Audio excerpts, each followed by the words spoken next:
వారి పరిచయం మాచర్ల శివశంకర్ గారు కూడా అవార్డు గ్రహీతలు ఒక్కొక్క నిమిషం పాటు మీరు మాట్లాడాలని ఆశిస్తున్నాం. ఎక్కువ టైం లేకుండా ప్లీజ్.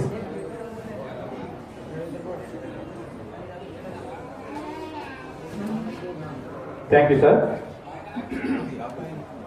నా పేరు దంతాల సుధాకర్ అండి. నేను ఖమ్మం జిల్లా కల్లూరు మండలం చెన్నూరు ప్రభుత్వ పాఠశాలలో ఉపాధ్యాయుడిగా పనిచేస్తున్నాను. ఈ సంవత్సరం రాష్ట్ర ఉత్తమ ఉపాధ్యాయుడిగా నేను రేవంత్ రెడ్డి గారి దగ్గర నుంచి అవార్డు తీసుకోవడం జరిగిందండి. ఎక్కువగా నేను విద్యారంగంలో నా సేవలు అందించడానికి ప్రయత్నం చేస్తుంటాను. బడిబాట కార్యక్రమంలో నిరంతరం బైక్ ద్వారా జిల్లా మొత్తం తిరుగుకుంటూ తల్లిదండ్రులు చైతన్యవంతం చేస్తూ ప్రభుత్వ పాఠశాలలో చేర్పించడానికి నేను ప్రధానంగా వర్క్ చేయడం జరుగుతుంది. అదేవిధంగా నేత్రావధానం కానీ ఇంకా లఘు చిత్ర దర్శకుడుగా మెసేజ్ ఓరియంటెడ్ షార్ట్ ఫిల్మ్స్ నేను దాదాపు 31 షార్ట్ ఫిల్మ్ తీయడం జరిగింది. ఇదే పైన థియేటర్లో పైన ప్రదర్శించి నేషనల్ అవార్డు తీసుకోవడం జరిగింది సార్. మార్పు అనేటటువంటి చిత్రానికి. మార్పు అంటే ప్రభుత్వ పాఠశాలకి ప్రైవేట్ పాఠశాలకు ఉన్నటువంటి తేడాను చూపిస్తూ మార్పు అనేది తల్లిదండ్రుల్లో రావాలి.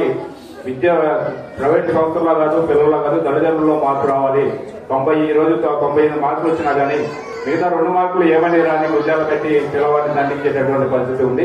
అలాంటి పరిస్థితి నుంచి తల్లిదండ్రుల్లో మార్పు రావాలి అనేటటువంటి ఉద్దేశంతో నేను మార్పు అనే షార్ట్ ఫిల్మ్ నేషనల్ అవార్డు ఇదే రవీంద్రబాద్లో తీసుకోవడం జరిగింది సార్. ఓకే, ఈ యొక్క అవార్డుకి నన్ను ఎంపిక చేసినందుకు మొగలి ఎంటర్ప్రైజెస్ వారికి ప్రత్యేక ధన్యవాదాలు తెలియజేసుకుంటూ ఇక్కడ మీ అందరి ముందు అతివేద మహారాజుల ముందు మాట్లాడే అవకాశాన్ని 1 మినిట్ మాత్రమే ఇచ్చారు.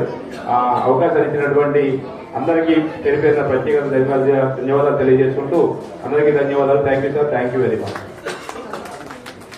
Thank you so much sir. Sir గురించి చెప్పాలంటే వృత్తిరీత్యా ఉపాధ్యాయులైన నేత్రావధానం అనేటువంటి ఒక ప్రక్రియతోటి ఎంతో మందికి అది ఒక మిరాకిల్ అమేజింగ్ అనిపిస్తుంది అనమాట. ఇద్దరు గవర్నమెంట్ స్కూల్ పిల్లలతోటి ఎంత చక్కటి ప్రదర్శన నేత్రావధానం అనేటువంటి దాన్ని వారు ఇంట్రడ్యూస్ చేశారు సార్. ఆ విద్య దాంతో అంతరించిపోకుండా మిగతా విద్యార్థులందరికీ కూడా నేర్పేలాగా మీరు మాలాంటి వాళ్ళందరికీ కూడా ఉత్సాహాన్ని నింపాలని కోరుకుంటున్నాం. మాచర్ల శివశంకర్ గారు మరి ఈరోజు భాషా సాంస్కృతిక శాఖ వారి ఆధ్వర్యంలో మొగిలి ఎంటర్టైన్మెంట్స్ వారి ఇక్కడ నిర్వహిస్తున్నటువంటి ఆనంద బ్రహ్మ కార్యక్రమం సందర్భం